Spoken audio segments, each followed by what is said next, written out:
Passaporte para a dor é o que possuem cerca de 2.500.000 homens, mulheres e crianças no mundo, envolvidos por uma rede internacional de tráfico de pessoas. Enganados, deixam seus países e têm seus corpos explorados pelo mercado do sexo ou sua mão de obra escravizada. No programa de hoje você vai saber quem são as vítimas do tráfico internacional de pessoas no Brasil, para onde são aliciadas e com que objetivos. O que o governo brasileiro está fazendo para combater esse crime? Agora no Brasileiros no Mundo.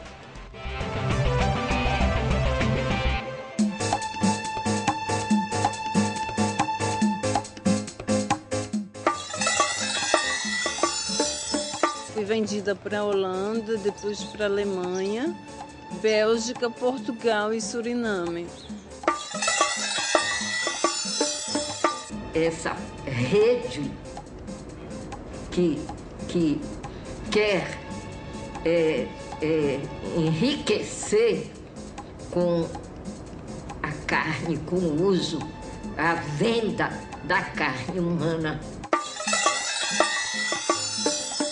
O que aconteceu com a minha filha não fica muito longe de sofrimentos, de histórias que todo mundo que está aqui, a imprensa, conhece já.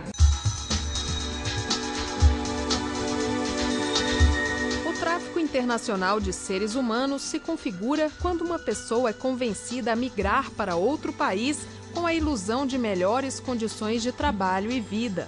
Mas ao chegar lá, se depara com uma realidade bem diferente.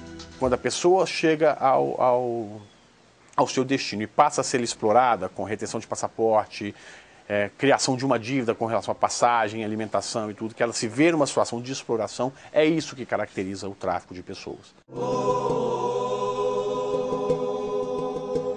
As vítimas do tráfico de pessoas podem ser submetidas a condições degradantes. E ali me jogaram na prisão e eu fui torturada. Arrancaram o bico dos meus seios.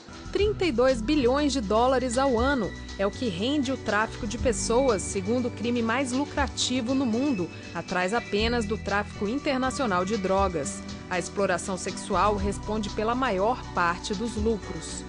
Existem pessoas traficadas hoje até para mendicância na Europa. É sabido no mundo que existe tráfico de pessoas para extração de órgãos, para fins de adoção, casamento servil, para própria servidão. Em termos de quantidade, eles não são tão significantes quanto a questão da exploração sexual ou a questão do trabalho forçado.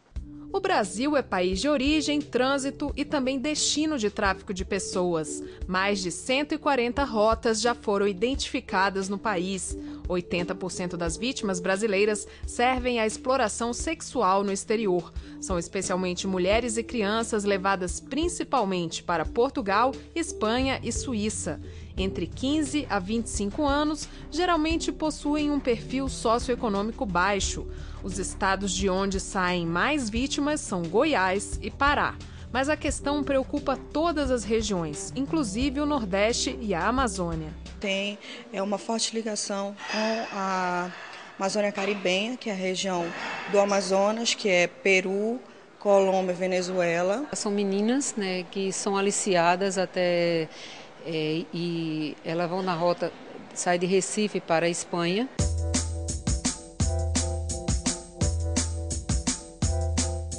A cidade de São Paulo, além de ponto de partida para as vítimas do tráfico internacional de pessoas, é também a porta por onde entram os estrangeiros que são explorados no país, tornando o Brasil destino de mão de obra escrava. A gente tem dentro de São Paulo uma migração para questões de trabalho e moradia que acabam entrando num viés de tráfico de pessoas e trabalho escravo no âmbito de Mercosul. Apesar do Brasil ser mais um destino para o trabalho escravo do que um exportador de vítimas, a mão de obra brasileira também é explorada no exterior.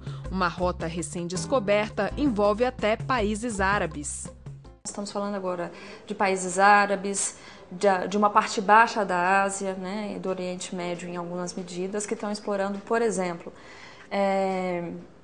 jovens que são aliciados para o futebol. tráfico de pessoas faz cerca de 2.500.000 vítimas anualmente. O grande desafio é conseguir capturar os criminosos.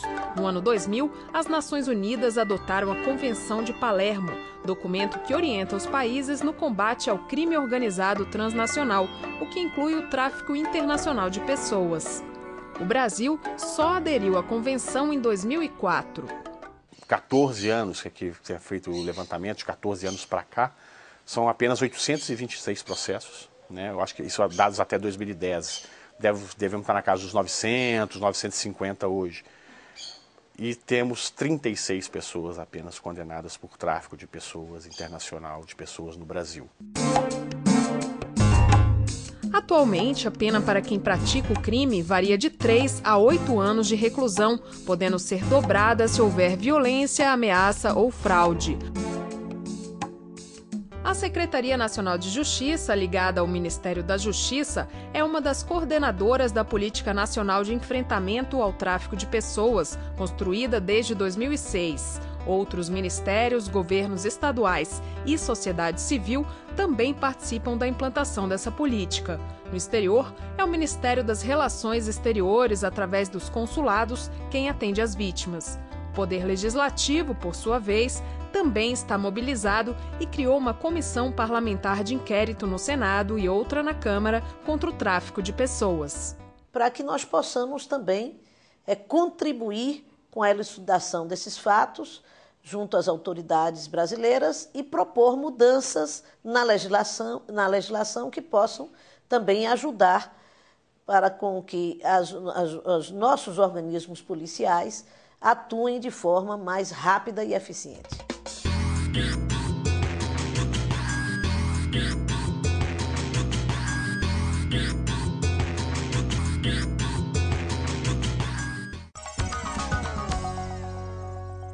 E aqui com a gente o assessor internacional da Secretaria de Direitos Humanos da Presidência da República, George Lima. Bom, a Secretaria de Direitos Humanos, juntamente com a Secretaria Nacional de Justiça, a Secretaria Nacional de Segurança Pública, Secretaria de Políticas para as Mulheres, coordena a implementação da Política Nacional de Combate ao Tráfico de Pessoas. Como é que ocorre essa ação no território nacional? Bom, Flávia, essa coordenação, ela digamos, é uma forma inovadora de fazer gestão da política pública, porque o tema do enfrentamento ao tráfico de pessoas ele é naturalmente transversal. Então, ele passa por esses 3 ministérios, dentro do Ministério da Justiça, em 2 secretarias nacionais. E a própria política que foi estabelecida por decreto do Presidente da República na época, trata dessa necessidade de articular os atores, enfim, as instituições públicas no enfrentamento do crime do tráfico de pessoas. Hoje, a política ela tem uma característica de enfrentar o problema em algumas frentes, né? Que é basicamente a prevenção do crime, né? A repressão e enfim, a penalização dos autores do crime, e a terceira que seria o atendimento às vítimas, né? O atendimento, compensação das vítimas. E nos estados vocês fazem parcerias com núcleos de enfrentamento? Como que funciona isso? Esse é um item muito importante já da execução propriamente da política, que é a criação de núcleos e postos de enfrentamento ao tráfico de pessoas, né? São 2 unidades que são diferentes no seu trabalho, né? Os postos avançados, eles normalmente ficam em aeroportos, né? Ou regiões de fronteira, e os núcleos estão mais vinculados aos estados para fazer, no estado, a promoção do que a gente precisa de políticas públicas para o enfrentamento ao tráfico de pessoas. E essa é uma política, né, uma ação que é coordenada diretamente pelo Ministério da Justiça, porque é o Ministério que faz o conveniamento com o Estado para o estabelecimento do núcleo e do posto. E no exterior, como é que acontece essa ação? A articulação com governos de outros países, ONGs de outros países, polícia? Hoje, a nossa perspectiva, antes mesmo de entrar no aspecto de uma conexão com qualquer outro país, a gente tem a preocupação da nossa rede consular e diplomática estar preparada para enfrentar o problema, né? E para atender os brasileiros da melhor forma possível.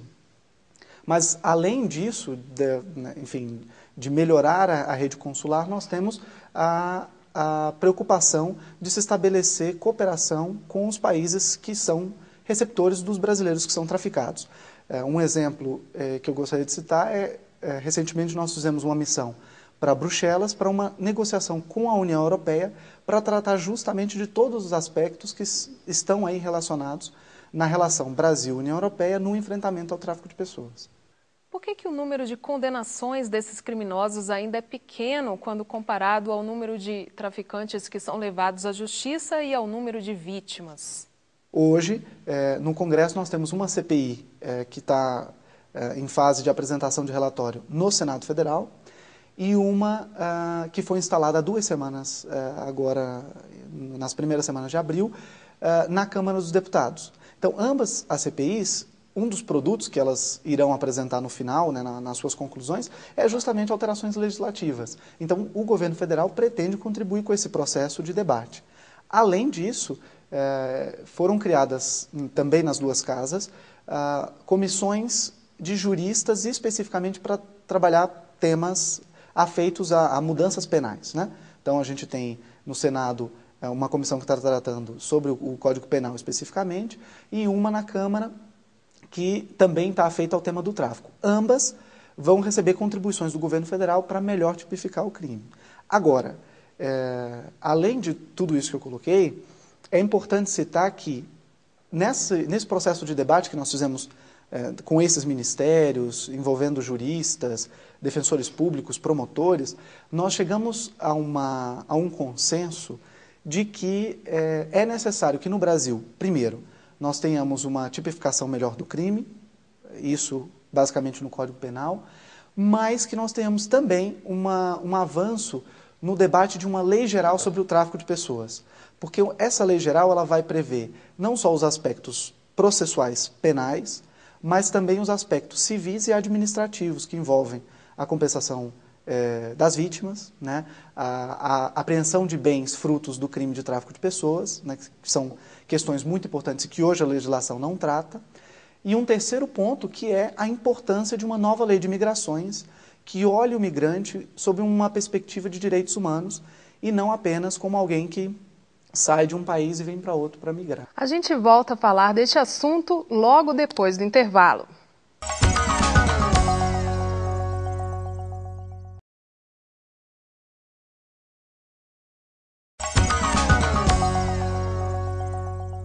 Você está assistindo ao Brasileiros no Mundo, um programa da TV Brasil Internacional. Com a gente, o assessor internacional da Secretaria de Direitos Humanos da Presidência da República, Jorge Lima. E hoje nós temos 2 participações diferentes. São imigrantes que atuam em organizações de auxílio a brasileiros no exterior, como o Núcleo de Entidades Brasil-Espanha e a Rede Brasileira na Alemanha. Vamos ver. O meu nome é Edneia da Silva Cadioche, sou de Belém do Pará, vivo na Europa há 25 anos, 15 na Espanha. Sou presidente de uma associação chamada NEB, que é uma associação que trabalha com imigrantes brasileiros. Temos uma grande experiência com o tráfico de mulheres. Eu creio que seria importante o Brasil começar a trabalhar a educação, que vai falar da sexualidade, dos direitos humanos, tráfico de pessoas, fazer cursos, seminários informativos. Creio que para as crianças nas próprias escolas, a partir de 10, 11 anos, está informando não só as crianças, mas também a família. Bem, Edneia, nesse sentido, o governo trabalhou mais recentemente dentro da Secretaria de Direitos Humanos com o Plano Nacional de Educação e Direitos Humanos, levando esse debate para as escolas. E também é uma meta do governo federal no 2º Plano Nacional de Enfrentamento ao Tráfico de Pessoas, que está em vias aí de instituição, justamente atentar para essas preocupações que você levantou. Me chamo Nelly Maria da Silva Leandro Gaviano, moro na Alemanha há 18 anos, sou natural de Recife, Pernambuco, Brasil. É o seguinte, seria interessante que por exemplo, todo brasileiro ser registrado aqui nos consulados, assim, como turista ou como outro compromisso de trabalho ou outra coisa. Então, é uma forma assim, de mais de segurança para evitar esse tráfico e também orientar em cartilha o que deve fazer e o governo brasileiro pressionar essas ONGs aqui na Europa e o CRBE para dar atenção a esses brasileiros. Bom, Nelly, é uma preocupação muito importante, a gente entende a importância da matrícula consular, que é justamente esse registro ao qual você se refere, mas a gente tem um cenário um pouco complicado, né? Primeiro porque a comunidade brasileira no exterior, principalmente aquela que porventura esteja em situação de irregularidade migratória, tem certo receio de procurar os consulados, né? Há algumas situações em que a comunidade brasileira acha, pelo menos algumas pessoas, né, tem receio de ir ao consulado e, nesse movimento de procurar a ajuda da autoridade brasileira, poder, por exemplo, ser deportado, né? E que isso não acontece, na verdade. Até é importante, Flávia, a gente ponderar isso. A autoridade consular, ela não tem a prerrogativa de fazer denúncia de nenhum brasileiro no exterior. O papel da autoridade consular é justamente prestar apoio para essa comunidade e fazer com que essa comunidade de brasileiros em outros países tenha acesso aos serviços e às políticas públicas que são, enfim, realizadas pelo governo federal. Entretanto, a gente considera que é muito importante a matrícula consular, primeiro porque a gente conheça e saiba onde estão os brasileiros e tenha essa informação para facilitar realmente a chegada das políticas públicas. Bom, como que todo esse trabalho que está sendo desenvolvido aqui no Brasil pode impactar na vida das comunidades brasileiras no exterior? Como isso pode melhorar a situação das vítimas do tráfico de pessoas no exterior, dos brasileiros que são vítimas desse crime? Envolve diretamente o trabalho da nossa rede consular, né? E é muito importante, primeiro, acho que para a gente entrar nessa discussão, que a gente mude a concepção em relação aos nossos consulados. O brasileiro no exterior, ele precisa confiar no consulado. É claro que a gente entende principalmente das dificuldades que se tem, né, num processo de atendimento e de prestação de serviços em países estrangeiros. Isso para a gente também está claro. Só que é uma preocupação nossa, enfim, caminhar por ambas as vertentes. Uma que é a da mudança da cultura em relação ao consulado. Como que o brasileiro ele pode olhar o consulado como uma instituição do governo brasileiro que presta um serviço de qualidade, que não vai julgá-lo independente da situação migratória ou de ser vítima ou não do crime do tráfico de pessoas. Esse é o primeiro ponto que eu gostaria de ressaltar. O segundo é a capacitação dos consulados, da rede consular, dos agentes consulares e, claro, como que o governo federal pode trabalhar para melhorar o atendimento cada vez mais, né?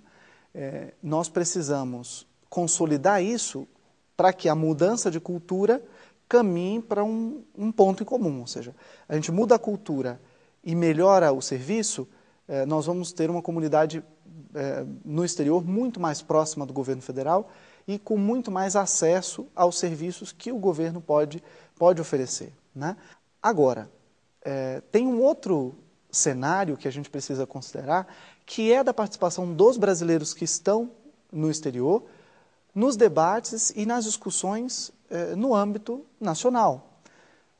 Então, nesse cenário, eu vejo que o trabalho que a gente tem executado aqui, de mudança legislativa, que inclusive vai facilitar na hora de um caso, de uma vítima que esteja, por exemplo, num país da Europa ou num país do Mercosul, recorra à justiça com o apoio do Estado, do Ministério Público, para poder ter primeiro, cessar a violação do direito e ter uma reparação por essa violação, toda essa discussão vai influenciar diretamente nesse acesso ao direito, não só ao serviço, a garantia do direito. Muito obrigada pela sua participação aqui no Brasileiros no Mundo. E agora, confira a dica da semana.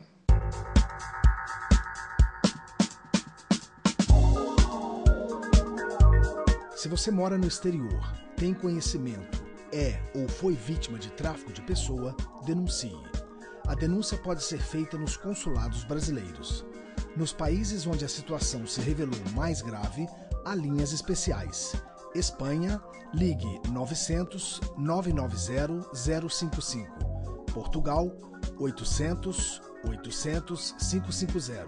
E Itália, 800 172 211. No Brasil, a denúncia pode ser feita pelo Disque 100. Você não precisa se identificar. O Brasileiros no Mundo fica por aqui. Não esqueça, grave seu vídeo ou escreva sua mensagem e mande para a gente. Anote aí o e-mail, brasileiros@ebc.com.br. A sua dúvida pode ser assunto de um novo programa. Você também pode acompanhar a nossa programação pela internet. Acesse o nosso site www.tvbrasil.ebc.com.br/internacional. A gente volta na próxima semana. Até lá!